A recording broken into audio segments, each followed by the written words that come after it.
5వ రోజు రాత్రి స్వామివారు కల్పవృక్ష వాహనంపై అధిరోహించి ఉన్నారు.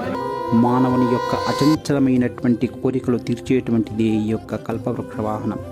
అంటే ఈ కల్పవృక్ష వాహనముపై శ్రీ ఇంద్ర వరదరాజుల స్వామివారు రాజమన్నార్ త్రికోలంలో భక్తులను కటాక్షిస్తూ ఉన్నారు.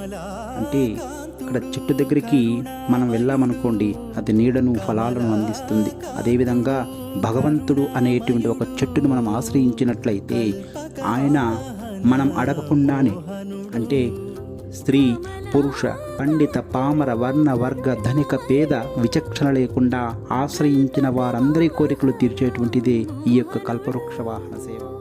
రాజమన్నార్ తిరుకోలం రూపంలో భక్తులకు అభయహస్తం అందిస్తున్నటువంటి ఈ యొక్క వరదరాజుల స్వామి వారికి అడగాల్సినటువంటి అవసరం లేదు. ఆయనే వారి కోరికలను తీరుస్తాడు. అంటే ఆయన నమ్ముకున్నటువంటి భక్తులను ఆయనే కాపాడుతాడు.